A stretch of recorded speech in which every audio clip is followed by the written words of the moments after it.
जय श्री कृष्ण, जय राधे राधे। माघ स्नान के लिए मुख्य तीर्थ और नियम।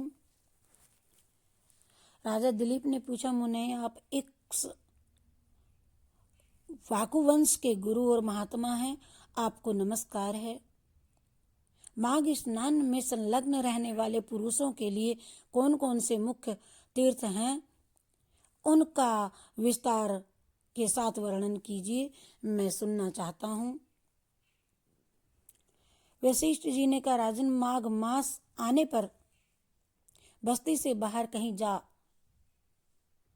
भी जल हो, उसे सब ऋषियों ने गंगा जल के समान बतलाया है। तथापि मैं तुमसे विशेषता माघ स्नान के लिए मुख्य तीर्थों का वर्णन करता हूँ। पहला है तीर्थराज प्रयाग। वह बहुत विख्यात तीर्थ है। प्रयाग सब तीर्थों में कामना की पूर्ति करने वाला तथा धर्म, अर्थ, काम, मोक्ष चारों पुरुषार्थों को देने वाला है। उसके सिवा नैमिषारण्य, कुरुक्षेत्र, हरिद्वार, उज्जैन, सरयू, यमुना, द्वारिका, अमरावती, सरस्वती और समुद्र का संगम, गंगा सागर संगम, कांची, त्र्यंबक तीर्थ, सप्त गोदावरी का तट, कालंजर प्रभास, बद्रिकाश्रम, महालया, ओंकार क्षेत्र, पुरुषोत्तम क्षेत्र, जगन्नाथपुरी, गोकर्ण, भृगुकर्ण, भृगुतुंग, पुष्कर, तुंगभद्रा, कावेरी, कृष्णावेणी, नर्मदा, स्वर्णमुखरी तथा वेगवती नदी, ये सभी माघ मास में स्नान करने वालों के लिए मुख्य तीर्थ हैं। गया नामक जो तीर्थ है वह पितरों के लिए तृप्तिदायक और हितकार है। ये भूमि पर विराजमान तीर्थ हैं जिनका मैंने तुमसे वर्णन किया है। राजन, अब मानस तीर्थ बतलाता हूँ, सुनो। उनमें भली भांति स्नान करने से मनुष्य परम गति को प्राप्त होता है। सत्य तीर्थ, क्षमा तीर्थ, इंद्रिय निग्रह तीर्थ, सर्वभूत दया तीर्थ, आजर्व सरलता तीर्थ, दान तीर्थ, दम मनो निग्रह तीर्थ, संतोष तीर्थ, ब्रह्मचर्य तीर्थ, नियम तीर्थ, मंत्र जप तीर्थ, प्रिय भाषण तीर्थ, ज्ञान तीर्थ, धैर्य तीर्थ, अहिंसा तीर्थ, आत्म तीर्थ, ध्यान तीर्थ और विस्मरण तीर्थ, ये सभी मानस तीर्थ हैं। मन की शुद्धि सब तीर्थों से उत्तम तीर्थ है। शरीर से जल में डुबकी लगा लेना ही स्नान नहीं कहलाता। जिसने मन और इंद्रियों के संयम में स्नान किया है, वास्तव में उसी का स्नान सफल है, क्योंकि वह पवित्र और स्नेहयुक्त चित्त वाला माना गया है।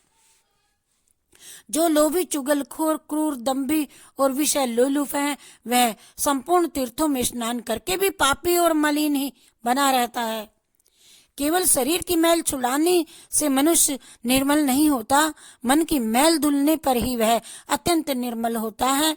जलचर जीव जल में ही जन्म लेते हैं और उसी में मर जाते हैं, किंतु इससे वे स्वर्ग में नहीं जाते, क्योंकि उनके मन की मैल नहीं धुली रहती। विषयों में जो अत्यंत आसक्ति होती है उसी को मानसिक मल कहते हैं, और विषयों की ओर से वैराग्य हो जाना ही मन की निर्मलता है।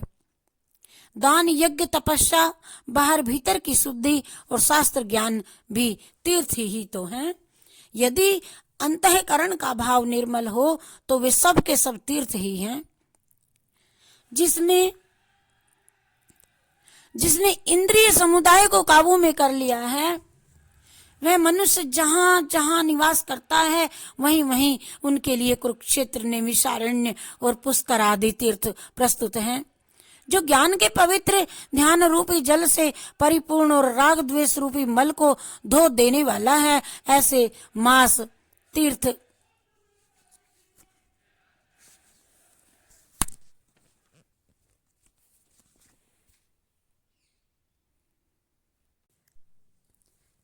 सत्यम तीर्थ, क्षमा तीर्थ, तीर्थमिंद्रिय निग्रहम, सर्वभूत दया तीर्थम तीर्थ मार्जवमेव च दानम तीर्थ दमस्तीर्थम संतोष तीर्थमेव च ब्रह्मचर्यम परम तीर्थम नियमस्तीर्थमुच्यते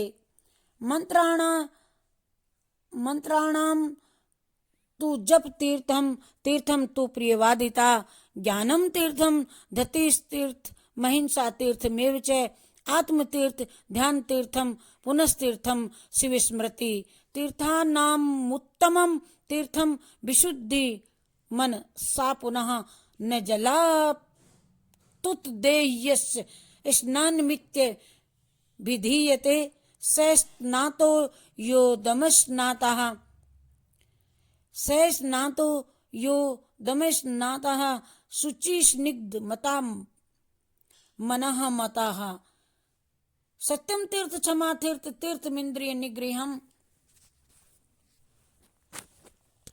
ये स्नान तीर्थ दान तीर्थ दम मनो निग्रह तीर्थ संतोष तीर्थ ब्रह्मचर्य तीर्थ नियम तीर्थ जप तीर्थ प्रिय भाष तीर्थ ज्ञान तीर्थ धैर्य तीर्थ अहिंसा तीर्थ आत्म तीर्थ ध्यान तीर्थ और विस्मरण तीर्थ ये सभी मानस तीर्थ हैं। मन की शुद्धि एवं तीर्थ से उत्तम तीर्थ है। शरीर से जल में डुबकी लगा लेना केवल स्नान नहीं कहलाता।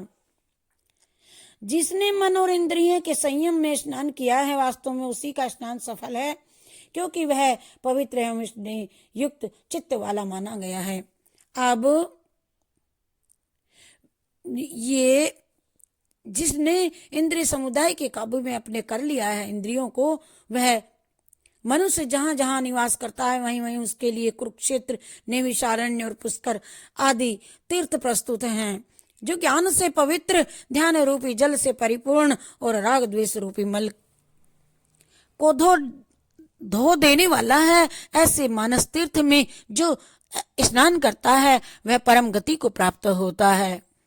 हे राजन, मैंने तुम्हें मानस तीर्थ का लक्षण बतलाया है। अब भूतल के तीर्थों की पवित्रता का कारण भी सुनो।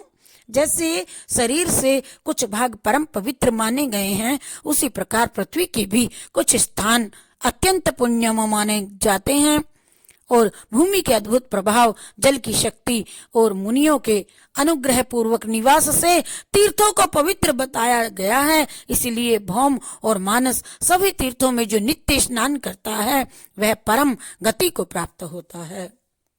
प्रचुर दक्षिणा वाले अग्निष्टोम आदि यज्ञों से यजन करके भी मनुष्य उस फल को नहीं पाता जो उसे तीर्थों में जाने से प्राप्त होता है। जिसके दोनों हाथ, दोनों पैर और मन भली भांति काबू में हो तथा जो विद्या, तप और कीर्ति से संपन्न हो, वह तीर्थ के फल का भागी होता है।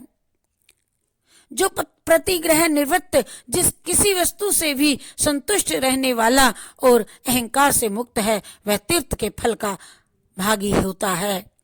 श्रद्धा पूर्वक एकाग्रचित हो तीर्थों की यात्रा करने वाला धीर पुरुष कृतज्ञ हो तो भी शुद्ध हो जाता है। फिर जो शुद्ध कर्म करता है उसकी तो बात ही क्या है। वह मनुष्य पशु पक्षियों की योनियों में नहीं पड़ता, बुरे देश में जन्म नहीं लेता, दुख का भागी नहीं होता, स्वर्ग लोक में जाता और मोक्ष का उपाय भी प्राप्त कर लेता है। ऐसा मनुष्य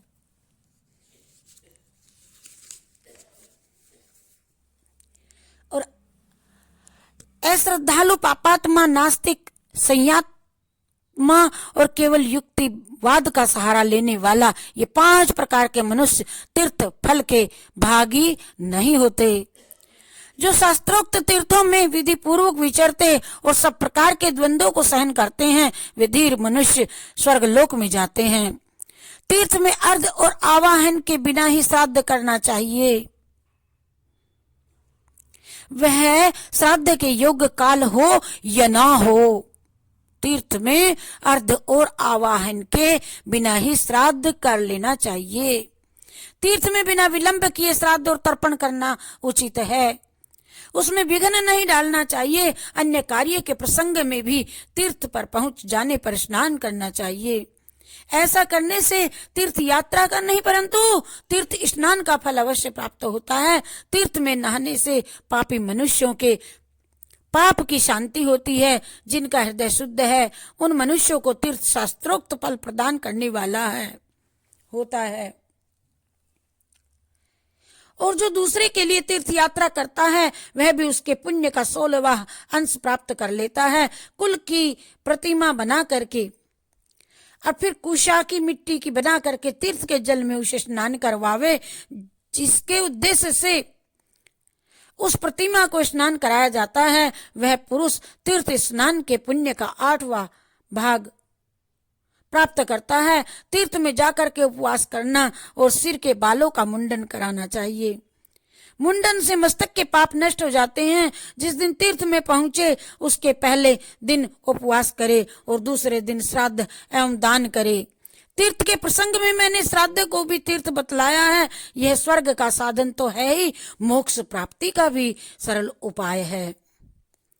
इसी प्रकार नियम का आश्रय ले माघ मास में व्रत ग्रहण करना चाहिए और उस समय ऐसी ही तीर्थ यात्रा करनी चाहिए। माघ मास में स्नान करने वाला पुरुष सब जगह कुछ न कुछ दान अवश्य करे।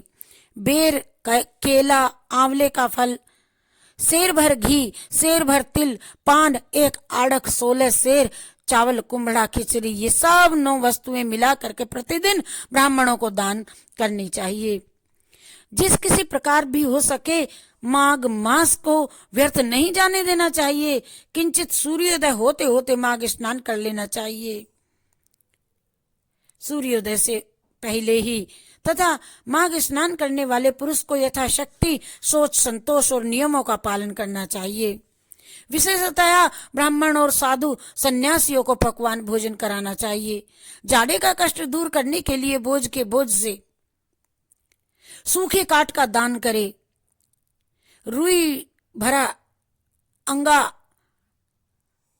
सैया, गद्दा, यज्ञोपवीत, लाल वस्त्र, रुईदार रजाई, जायफल, लारोंग, बहुत से पान, विचित्र विचित्र कंबल, हवा से बचाने वाले गृह मुलायम जूते और सुगंधित उपटन दान करे।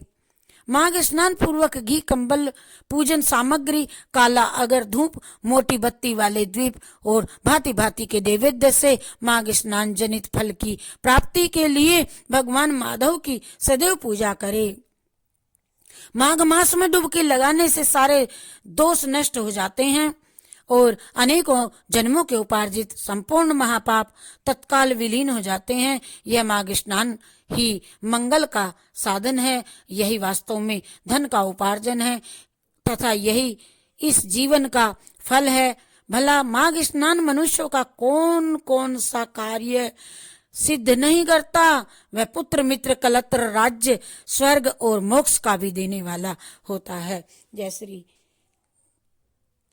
हरि शरणम हरि शरणम हरि शरणम हरि शरणम हरि शरणम हरि शरणम हरि शरणम हरि शरणम हरि शरणम।